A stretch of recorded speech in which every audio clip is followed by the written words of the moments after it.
Well, good Thursday to you. Good to be with you. A sure sign of spring is I shave my beard, and just something I do in reference to the weather.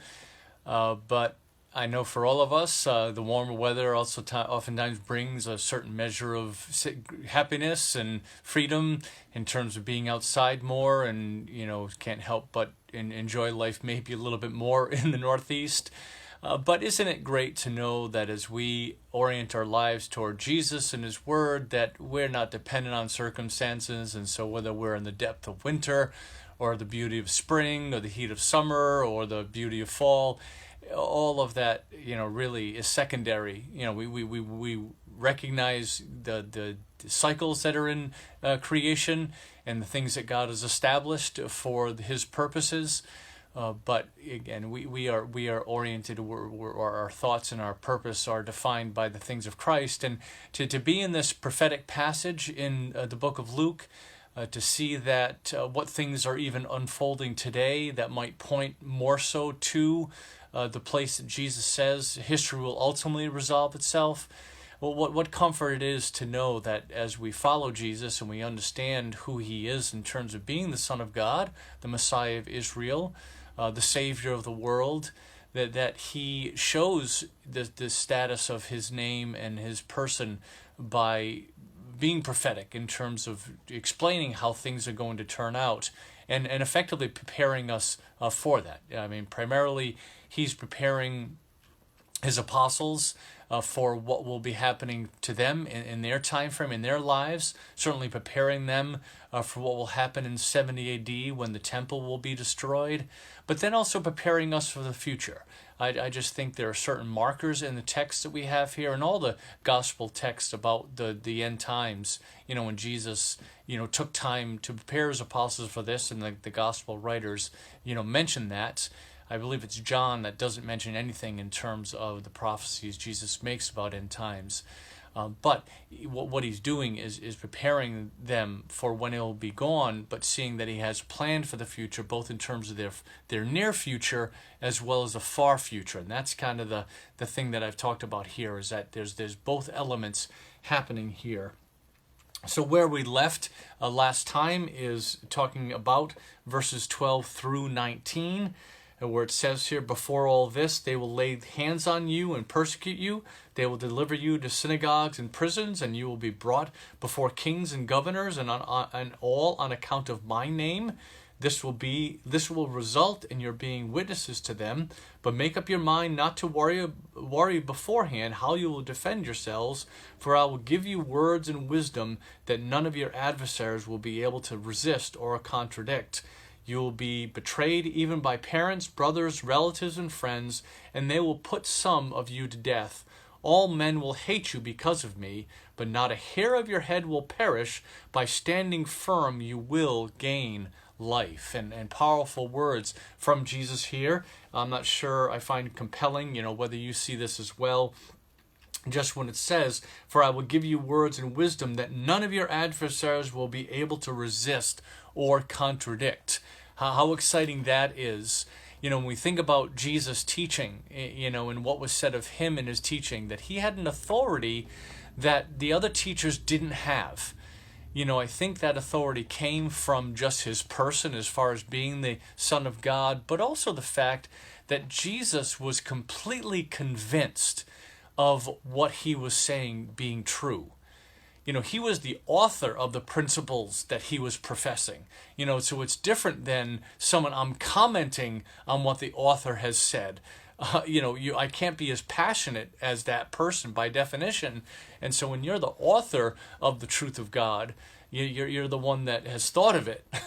And so I think that's why Jesus taught with that authority. And I think what Jesus is pointing us here to now, as we speak by virtue of the Holy Spirit, when we speak by virtue of what He equips us with, we will have that greater authority. We'll have that greater conviction.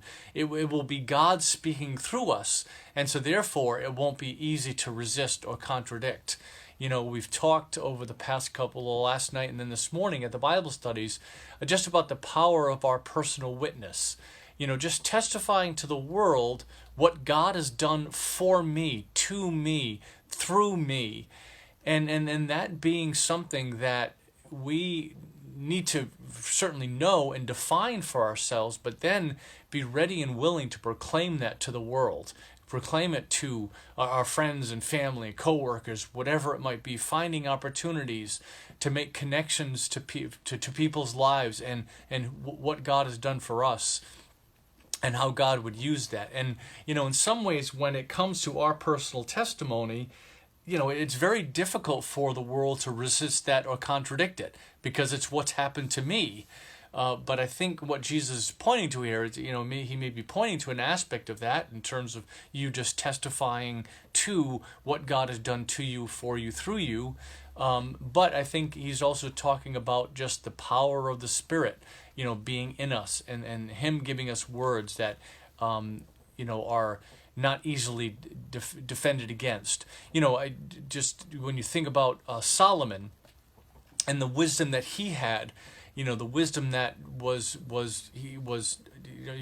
like him speaking about things that, people didn't know about, but because of the wisdom God gave him, the world was wowed by him. He would speak of things spiritual, he would speak of things physical, he would speak of things scientific, and people just wouldn't understand those things. And so for Solomon to proclaim that by virtue of the gift that God gave him, that wowed people. People came from everywhere to talk to Solomon, to hear him speak. And I think there's an aspect of what will happen for us. Again, when we're in this particular context, when we're in a public setting, when we're before kings and governors, what may happen in terms of our lives, the nature of the persecution that we may face. We realize when Jesus talks about persecution here, and I think I said it on Tuesday, that that is something the church has experienced throughout its history.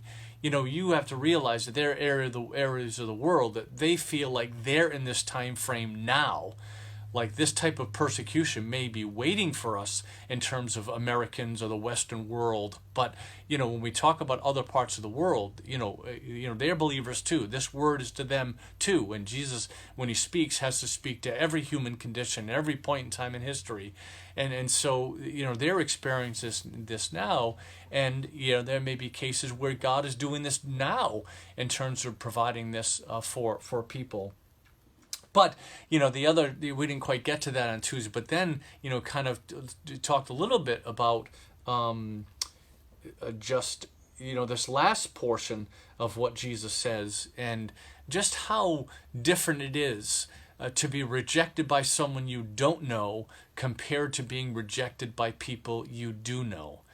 And yet, for Jesus to highlight that, for Jesus to mention that, for Jesus to make it clear that when we talk about the dividing lines that come when it comes to truth, sometimes those dividing lines are going to divide families.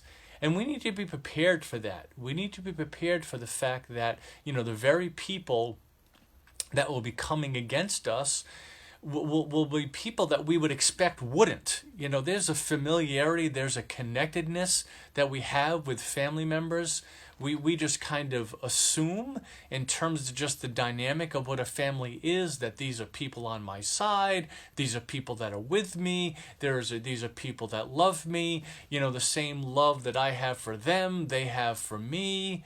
And we just have to realize that when it comes to just the line that will come about, I think that line will become sharper in the end times. I think we see those lines becoming sharper even in terms of our life right now. And, sometimes it is going to be friends. Sometimes it's going to be people that we like and we know that are going to come against us. Sometimes, again, it's going to be our family members that come against us. And even though that might hurt us more deeply personally, Jesus, in preparing us for that, says you've got to stand strong. You've got to be firm. You've got to recognize that I have foreseen this, and because I have foreseen it, I would want to prepare you for it. In some ways, just by telling you it, he's preparing you for it, because now you don't need to be surprised when your family rejects you, when you're set aside. Again, I think Jesus would identify in saying this. That's a greater challenge. Like even when he says, you even by parents, even by, like, he's recognizing the greater challenge that exists there, but Jesus is still with us. Jesus is still sustaining us. Realize that hatred will not be reserved just to our family. It will affect those relationships, but even to think how Jesus expands this, the hatred that will come from family, the division, the dismissal, the rejection that will come from family will hurt us more deeply, but to recognize that all men will hate us, that there's an aspect of, hey, I'm feeling alone, and that should not be surprising in terms of feeling like everyone is against me, because Jesus in some ways is saying they will be. All men will hate you because of me. The gospel is an offense. The gospel contradicts what people want to be. Jesus pushes people to believe and to do things that people don't like. And then they want to control things. They want to determine their own direction. They want to define themselves in the way that they want to define themselves. And Jesus comes in and says, but you've got to believe that I offer you salvation. I offer you relationship with God. I offer you heaven. And so are you willing to believe? Or are you willing to come to me and accept the forgiveness that I offer you, or accept the life that I offer you, accept the righteousness that I offer you? And so that's the first step. But then after we believe, then God calling us to, hey, now are you willing to let me define your life? If there's anything that we see in the world today is, no, I want to define my life. I want to define who I am. I don't want to see myself as a person under authority. I don't want to seem to be a person that someone else is calling the shots. I want to call the shots. And that's the hubris of man. And women. That's a hubris of humanity. That's the pride of humanity. And part of what is necessary when we come to God is that humility that's necessary. That I have to humble myself and realize I don't have the answers. God, you do. That even if I can come up with answers for this life, I don't have an answer for the life to come. I don't have the wherewithal to make it to heaven on my own. And so what Jesus is offering us in himself is, again, his death, his resurrection, his person, the payment that he made on the cross to be the payment for our sins. So now, as we believe in him, we can be made right with God. But that requires humility. That requires faith. And that oftentimes that's the humility, more and more so, that man will not have as they oppose Jesus. And then they'll oppose Jesus and hate us by extension, because that just makes them uncomfortable. They just don't want to think of things in those terms. But look at the promise, and what a good place for us to end. But not a hair of your head will perish. By standing firm, you will gain life.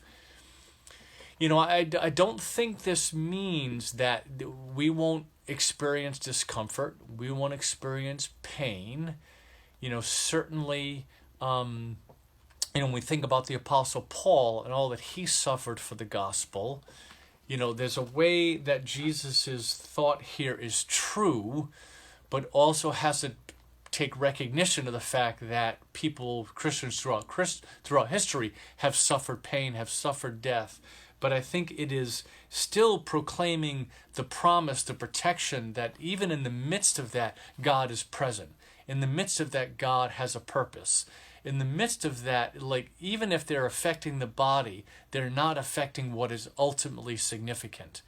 And so even in the midst of the punishment and the persecution we'll face, there's an aspect of, okay, your life won't ultimately perish. You won't ultimately be harmed, and that's the promise, that I die in this life for the sake of the glory of heaven. To live as Christ and to die as gain is how Paul expresses this. but not a hair of your head will perish. I think that's ultimately what Jesus is saying, and I think beyond that, what he's saying is that whatever is happening is by virtue of what God is allowing. That when God says, hey, I'm your protector, I'm your defender, I'm your refuge, there's a place that God allows us to turn even as we're facing the persecution, even as hardship is happening. Okay, God, you're still my defender, so therefore, and you're my protector. So therefore, if this is happening, it must be what you've allowed. And yet I still am comforted by the fact that you're still protecting me, that whatever danger would come to me is not as great as it could be. Whatever danger would come to me won't affect the ultimate balance of who I am and the fact that I have heaven promised to me. I think when Jesus, ends this section by saying, by standing firm, you will gain life, he's offering the counterbalance. He's offering the juxtaposition. He's offering, okay, when you look at what pain your body is going through, you feel like you're losing something in terms of this world, in terms of your physical body, in terms of life. But realize that if you go through that, the promise I have for you, the counterbalance is you will gain life. Not that we need to go through these things in order to gain life. I mean, ultimately, anyone who believes in Jesus, whether we're persecuted or not, whether we're a martyr or not, we're still going to gain life. But in the midst of being martyred, in the midst of facing persecution, again, the thought I have is, okay, this is pain to me in terms of my earthly circumstance, but by virtue of that, I'm going to gain life. And again, that's why Jesus mentions this here, that he wants to make sure people know that, what is it Jim Elliot said? He is no fool who gives up what he cannot keep to gain what he cannot lose. He is no fool that gives up what he cannot keep to gain what he cannot lose. And that's what Jesus, we will gain life. We will never lose that life. So if I give up this life, I give up comfort in this world, I give up sin, I give up the different things that keep me away from God's greater purpose and his provision, well, yeah, so what? That by virtue of doing that, I'm gaining life. And it's just interesting how God consistently offers that counterbalance. Like, I'm never asking you, he would say to believers, I'm never asking you to give up something that I'm not now going to compensate with you with something on the other side. And that is the greater glory, the greater reality of who God is, the greater confidence we have in terms of believers facing life, that, hey, you know something, you really can't hurt me because God is with me and he's compensating me on the inside and on the outside for what I'm suffering on his behalf. And so hopefully that's a comfort to you in whatever circumstance you might find yourself in now, but even as we think about what the future may hold. God's presence, God's purpose, God's power, God's provision, God's protection, and God's plan for ultimate relief when we gain life by virtue of what we do. Well, it's by virtue of Christ, but then what we do just reinforces that in terms of what God offers us when we suffer things in this world. So God bless you in your day today.